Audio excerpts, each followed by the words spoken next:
عارفين يعني ايه جواز يبتدي بمؤامرة وجريمة قتل؟ لا، والعجيب ان الجوازة دي انتهت بحرب بين قبيلتين كبار من قبائل العرب، حرب استمرت لمدة 40 سنة وراح ضحيتها المئات من شباب القبائل العربية. والمصيبة الأكبر ان ده كله كان بسبب ناقة. النهاردة هحكي لكم عن جليلة بنت مرة، أجمل بنات العرب، واللي كانت الشرارة اللي بدأت بيها حرب البسوس، أطول وأغرب حرب في تاريخ العرب قبل الإسلام. قصة حب وغدر وشرف ودم اتسال بسبب ناقة. بس قبل ما نعرف كل القصة يلا نذكر الله ونصلي على الرسول. القصة دي حصلت زمان في أرض العرب قبل الإسلام.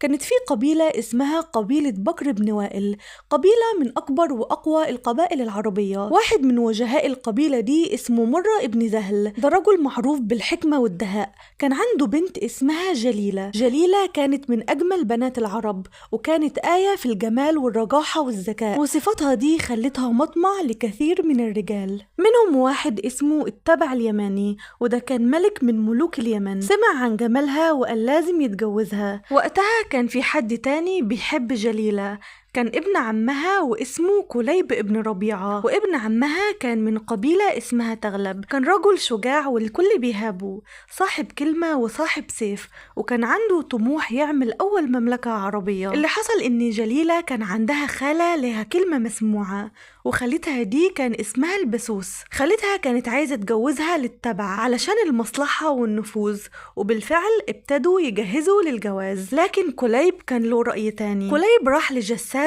أخو جليلة وقال له أنا أولى بيها، دي بنت عمي وحب عمري، والتبع مستحيل ياخدها مني. وبالفعل اتفق كليب مع جساس وعملوا خطة علشان يقتلوا التبع اليماني. خطتهم نجحت وقدروا إنهم يقتلوا التبع اليماني، وكليب بعدها اتجوز جليلة. بس بعدها اتحول من رجل محبوب لحاكم جبار، لدرجة انه كان بيقول على نفسه ان مفيش حد يقدر يشرب مية غير بإذنه، ولا حد يقدر يولع نار في القبيلة غير بعد ما يستأذنه. ومع كل ده جليلة كانت ساكتة ومستحملة علشان بتحبه. عدى الوقت لحد لما جه اليوم المشؤوم. خالتها البسوس جات علشان تزور ابن اختها جساس، وكان معاها ناقة اسمها سراب. الناقة دي راحت تشرب من بير المية وقربت من قبل كليب، فكليب لما شاف الناقة الغريبة دي من غير تفكير طلع الرمح والسهم وصوب على الناقة دي بسهمه وضربها. الناقة طبعا اتصابت واللبن اختلط بالدم. والسيدة البسوس خالة جليلة لما شافت الناقة بالمنظر ده فضلت تصرخ وتقول واعز الله أنا ضاعت كرامتي،